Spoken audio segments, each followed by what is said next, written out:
You're listening to School Counseling Simplified, a podcast with easy-to-implement strategies for busy school counselors. Here's your host, Rachel Davis from Bright Futures Counseling. Hey everyone, thanks for listening to another episode of School Counseling Simplified. So today I have my best friend and fellow counselor Carla on the show, and we're actually recording this in video too, so you can try to catch it on YouTube also if you want to see our faces. And just a disclaimer, I usually record these in a studio with perfect sound conditions, but we are at my house and I live on a super busy road and near an airport, and we have two little ones who are sleeping right now. It's nap time. So hopefully they stay asleep, but any interruptions could happen. So this could be an entertaining one. But let's talk to Carla. So Carla, tell us who you are. So me and Carla actually met in grad school at Point Loma, and then I'll let her kind of introduce herself. Yes, so I have been a school counselor. This is my 7th year, and I started working in the Cajon Valley School District, and I did 1 year there just part-time, and then landed my dream job in North County, San Diego, working at 2 separate elementary schools. So typically I was 3 days at one school, 2 days at the other school, but then once COVID happened, and now this year with the new baby and everything, I've dropped down to just 2 days at each site. So it's a little crazy having 2 schools, but like I said, I've been doing it for 6 years, so I'm kind of in the groove now. Yes, and I can relate. I've been at 2 schools before, and I think a lot of the listeners have also. And the first job you had where you were part-time, I did an internship at the same district. Yeah. And then where other grade levels did you do internships? Didn't you do middle school? So I did, my first internship was at a K-8 school. So I had the K through 8 there, and that was another inner city kind of low SES school, and then my high school experience was 9 through 12, and I did that just for a short time, and I knew kind of from the get-go that high school wasn't for me, so I really tried to focus my energy on elementary kiddos. Same, but I think we are going to have a high school counselor on the podcast soon for all you high school listeners, if there are any of you. If there are, send me a DM on Instagram because I want to get to know you, because I feel like it's all elementary and middle school. And what else did I want to ask you? I asked about your internship. There was something else. Oh, we'll get to it in a second. But the main 2 things I want to do are talk about distance learning, because you're in it right now. So I did a little bit of distance learning in the spring, but then I went on maternity leave, and now I'm staying home. So I'm kind of glad, honestly, I'm not doing it this year. But I want to hear, boots on the ground, your experiences, and some tech tools that you have learned. Yeah, so to start, I will say that I had my baby back in March. So we were right at the start of COVID, and then luckily I was able to take my maternity leave right when schools kind of closed down. Mm-hmm. But then after about 6-7 weeks with everyone working from home and just everything kind of being crazy, I decided to go back, which technically back meant working from home, right. And doing counseling virtually, which in the spring looked completely different than it does now. So in the spring, everyone was just kind of, I'm sure like a lot of your schools, trying to figure it all out, and kids were really nervous on, our Zoom sessions. They would barely talk, and, so many technological challenges and whatnot. But now I feel like we've been, all through the spring, all through the fall, really in it, and things are running smoothly, and I'm seeing I have about 30 kids on my caseload that I'm kind of checking in with here and there. No groups yet, but a lot of teacher support, parent education, and then one-on-one counseling with kiddos over Zoom. Yes. And I want to dive into your lessons because you're doing those in a cool way. But before we do that, I did remember what I wanted to ask you earlier, and that was about your undergrad experience. So, because I did my bachelor's in psychology, but you did early childhood education, right? Child development. Child development. So I always think that's interesting to see the different perspectives. And if you're listening, we want to know what you majored in. So send us a message. Okay, I just think that's interesting, the different perspectives that people bring. And I also love it when their teachers kind of turn into counselors. I always think that's cool. Yeah, so I really didn't know when I was doing my grad or undergrad doing child development. I had no idea what I wanted to do, and I kind of thought maybe I'd want to get into some sort of education. And just after doing, shadowing a few teachers and whatnot, I really honed in on counseling because I feel like just that social emotional side really spoke to me. So yeah. For sure. Okay, so back to your lessons. So you definitely have your hands full. You're doing 4 days a week, right? At 2 schools. Yes. All virtual. All virtual, and when it wasn't virtual, everything was very cut and dry. Tuesday, Wednesday I went here, Thursday, Friday I went there, and now I even supposed to have Mondays off, and it's just all things all the time. Right. So, and with the baby, just, doing things when I can. So, just kind of meshed all over. But one thing that's super consistent are my lessons that I'm pushing out to teachers. Our district, a big push this year was for teachers to teach social emotional development.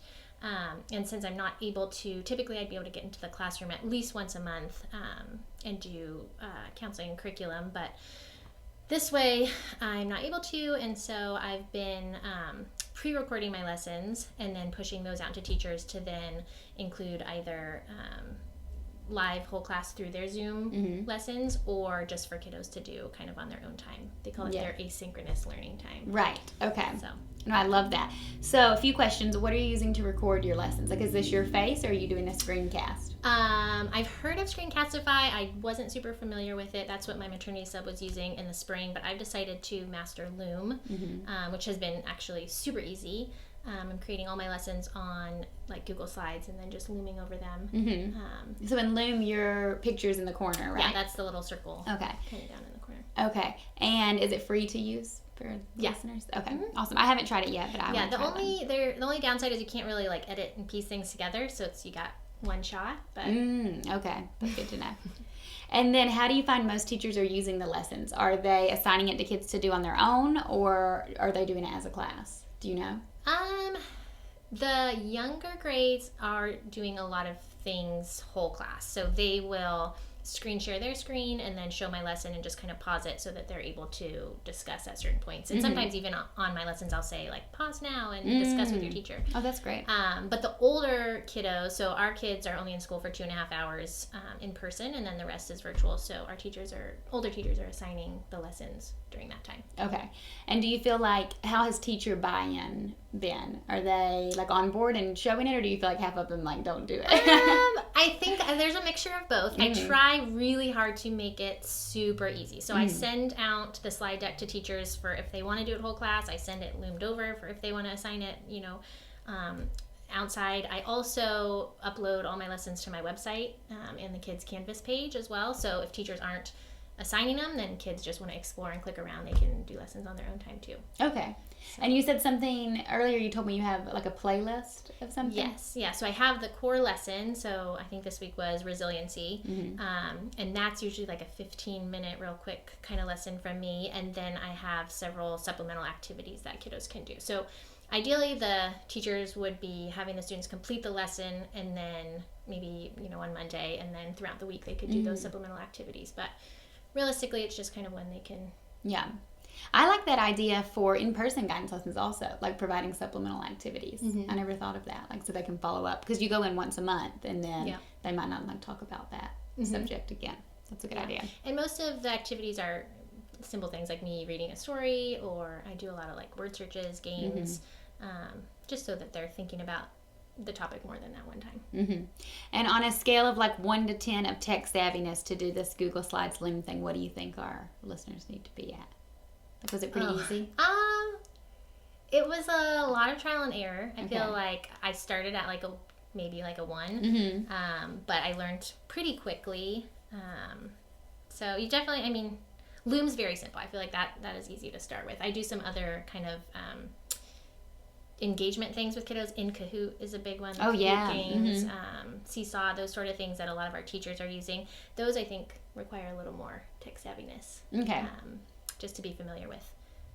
And I want to hear about which one, like what virtual resources are you using now that you weren't using before? So like you mentioned Loom, Kahoot. Kahoot's fun. I had played that at a school before. The kids play on their device, right? Yeah, they love it. And it's, it can be, it's just little quizzes. Quiz, so, but yeah, they can play through their device.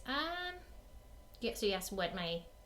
Like what tech tools have you acquired since, or that you're using more now, I guess, than you used in person? Like Google everything. I started in the spring with like a Google Classroom, and then that was kind of a good way for me to connect with kids here and there if they joined my classroom, which I didn't have a ton of kids actually join. There were only like 30 or 40.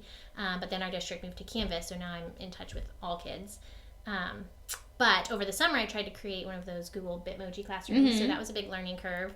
And then I don't use it at all now because I'm not using Google. Oh, right. But I do use my Bitmoji, so I feel like learning that. And then even, like Google Slides and the Google Sheets and just everything. Yep. All things Google. Yeah. I love Google too.